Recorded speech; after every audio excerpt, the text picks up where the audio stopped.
Dear students, आज हम BA part second के सेकंड पेपर सोशल रिसर्च के टॉपिक सामाजिक शोध का अर्थ एवं प्रकृति meaning and nature of social research के बारे में अध्ययन करेंगे। हम सब जानते हैं कि मनुष्य एक सामाजिक प्राणी है। सामाजिक प्राणी होने के नाते वह एक जिज्ञासु प्राणी भी है और उसके मन में अपने परिवेश में, अपने सामाजिक वातावरण में जो घटनाएं घटित होती है उनके पीछे क्या कारण है, क्या तथ्य हैं, उनको वो जानने की हमेशा कोशिश करता रहता है। सामाजिक घटनाएं स्वयं में अपने आप में एक जटिल अवधारणा है। प्राकृतिक घटनाओं की तरह ही सामाजिक घटनाएं भी कई प्रकार की होती है। इन घटनाओं के पीछे अनेक कारण हो सकते हैं, कई कारण हो सकते हैं और इन सभी कारणों को खोजने की वो कोशिश करता है। साथ ही मनुष्य प्राकृतिक दशाओं और सामाजिक जटिलताओं को स्पष्ट करने का सदैव उसने प्रयास किया है।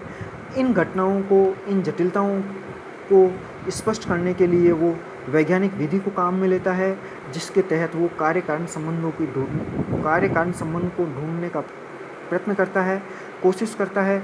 इन कार्य कारण संबंधों के तहत वो कभी नए सिद्धांतों का निर्माण करता है तो कभी पुराने सिद्धांतों की सत्यता की जांच भी वो नवीन परिप्रेक्ष्य में, वर्तमान परिप्रेक्ष्य में करता है। इन नए सिद्धांतों के निर्माण को और पुराने सिद्धांतों की सत्यता की जांच को ही शोध या अनुसंधान कहा गया है। जब ये शोध या अनुसंधान समाज में होता है, सामाजिक क्षेत्र में होता है, तो हम उसको सामाजिक अनुसंधान कहते हैं। जब सामाजिक क्षेत्र के प्रश्नों के उत्तर खोजने का क्रमबद्ध एवं व्यवस्थित प्रयास किया जाता है, यानी कि जो कोई भी सामाजिक क्षेत्र है उसमें जो भी प्रश्न हैं, जो भी घटनाएं हैं, जो भी वस्तुएं हैं, जो भी क्रियाकलाप है, उनका यदि व्यवस्थित तरीके से क्रमबद्ध अध्ययन किया जाए तो उसे सामाजिक शोध या सामाजिक अनुसंधान कहते हैं। अनुसंधान का तात्पर्य बार बार खोजने से भी है। इसमें दो भौतिक तत्वों की प्रधानता होती है। पहला, एक तो अवलोकन द्वारा वो उद्देश्यपूर्ण घटनाओं को देखता है, यानी कि अवलोकन करता है वो किसी भी सामाजिक घटना को किसी उद्देश्य से करता है। दूसरा, वो इन तथ्यों को जानकर उस घटना के पीछे कारणों को समझता है, यानी कि कोई भी सामाजिक घटना जो घटित हो रही है उसका सर्वप्रथम वो किसी उद्देश्य से अवलोकन करता है, यानी कि उसका अवलोकन का कोई ना कोई उद्देश्य होता है, कोई ना कोई परिप्रेक्ष्य होता है, कोई ना कोई नज़रिया होता है। वही नज़रिया सामाजिक नज़रिया होता है और इसके पीछे उसका कोई ना कोई कारण होता है और इसके पीछे छिपे कारणों को वो समझने की कोशिश करता है। इसी को सामाजिक अनुसंधान कहा गया है। सामाजिक अनुसंधान को और अधिक स्पष्ट करते हुए श्रीमती पीवी यंग ने लिखा है कि सामाजिक अनुसंधान को एक ऐसे वैज्ञानिक प्रयत्न के रूप में परिभाषित किया जा सकता है जिसका उद्देश्य तार्किक एवं क्रमबद्ध पद्धतियों के द्वारा नवीन तथ्यों की खोज करना हो और पुराने तथ्यों की परीक्षा करनी हो या पुराने तथ्यों का वापस नए सिद्धांत या नए तथ्यों के रूप में उनका अवलोकन करना हो।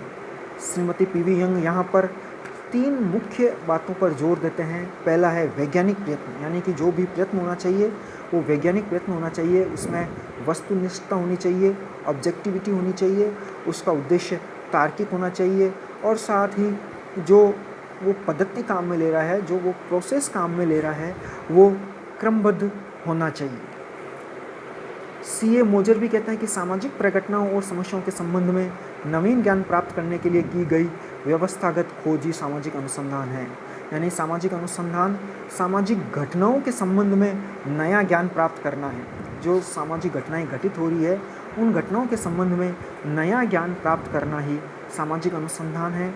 E.G.N. फिशर कहते हैं कि सामाजिक अनुसंधान सामाजिक परिस्थिति में सुनिश्चित कार्य प्रणालियों का प्रयोग है, यानी कि सोशल रिसर्च जो है, सामाजिक अनुसंधान है, वो सामाजिक परिस्थितियों में सुनिश्चित कार्य प्रणालियाँ हैं। जो सामाजिक परिस्थितियाँ हैं, सामाजिक घटनाएं हैं जो घटित होती है, उनका एक निश्चित कार्य प्रणाली है, एक निश्चित तौर तरीका है। E.S. बोगार्ट्स लिखते हैं कि साहचर्य में एक साथ रहने वाले लोगों के जीवन में क्रियाशील अंतर्निहित प्रक्रियाओं की खोज ही सामाजिक अनुसंधान है, यानी कि समाज में रहने वाले लोगों के मध्य अंतर्निहित जो प्रक्रियाएं हैं, अंतर संबंध हैं, उनकी खोज करना ही सामाजिक अनुसंधान है।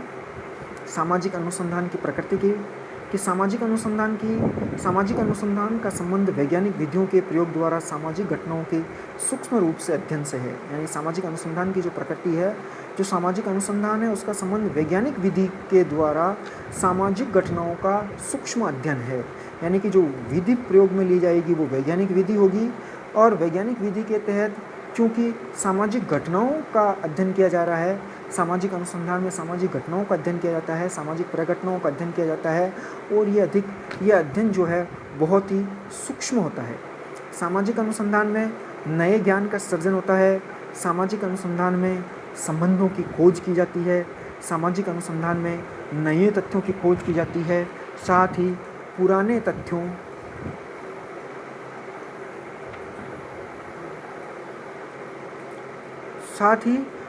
तथ्यों की सत्यता पर भी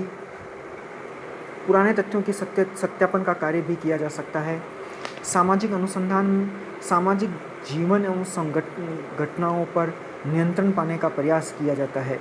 सामाजिक अनुसंधान में सामाजिक जीवन को उन्नत करने का प्रयास किया जाता है। सामाजिक अनुसंधान में सामाजिक जीवन में आने वाली कठिनाइयों को दूर करने पर बल दिया जाता है, दूर करने पर अध्ययन किया जाता है। सामाजिक अनुसंधान केवल मानव से संबंधित सामाजिक घटनाओं का अध्ययन ही है, क्योंकि समाजशास्त्र में सिर्फ मानव समाज का अध्ययन किया जाता है, दूसरे किसी अन्य समाज का अध्ययन नहीं किया जाता। इसलिए सामाजिक अनुसंधान भी केवल मानव से संबंधित सामाजिक घटनाओं का अध्ययन ही है। सामाजिक अनुसंधान का अध्ययन क्षेत्र काफ़ी व्यापक है, काफ़ी विस्तृत है, काफ़ी बड़ा है, क्योंकि सामाजिक जीवन से संबंधित सभी प्रकार की घटनाओं का अध्ययन सामाजिक अनुसंधान में किया जाता है। सामाजिक अनुसंधान के 2 प्रकार के उद्देश्य हैं। पहला सैद्धांतिक उद्देश्य, दूसरा व्यावहारिक या उपयोगितावादी उद्देश्य। सामाजिक अनुसंधान की महत्ता, सामाजिक अनुसंधान का प्रयोग मानव जीवन को उन्नत करने के लिए किया जाता है, मानव जीवन में आने वाली समस्याओं का समाधान करने की कोशिश की जाती है, मानव में जो विभिन्न प्रकार के अज्ञानता है उनको दूर करने की कोशिश की जाती है, समाज सुधार का प्रयास किया जाता है, भविष्यवाणी करने में भी सहायक है, समाज से संबंधित, साथ ही सामाजिक विज्ञानों के विकास में योग भी दिया जाता है। सामाजिक अनुसंधान की जो समस्याएं हैं उसमें कुछ समस्याएं हैं। अवधारणाओं में स्पष्टता का अभाव होता है, क्योंकि सामाजिक घटनाएं जो घटित होती है उसका समय, स्थान, काल के अनुसार उनका जो अलग अलग होता है, उनका अर्थ अलग अलग होता है, उनका प्रकार अलग अलग होता है। इसलिए सामाजिक अनुसंधान में काफ़ी कठिनाई का सामना करना पड़ता है। साथ ही सामाजिक घटनाओं की जो प्रकृति होती है वो काफ़ी जटिल होती है। वस्तुनिष्ठता का समाज में अभाव पाया जाता है। सुनिश्चित माप की भी समस्या एक अनुसंधानकर्ता को देखनी पड़ती है। प्रयोगात्मक अनुसंधान का इसमें अभाव पाया जाता है। और सबसे बड़ी जो समस्या किसी भी सामाजिक अनुसंधान में आती है वो है प्रमाणीकरण की समस्या या सत्यता की समस्या, क्योंकि किसी भी घटना को वापस उसी काल परिस्थिति उसी के अनुसार दोबारा घटित करना मनुष्य के हाथ में कई बार कठिन हो जाता है, संभव नहीं हो पाता है, और यही सामाजिक अनुसंधान के क्षेत्र में सबसे बड़ी समस्या आती है। Thank you.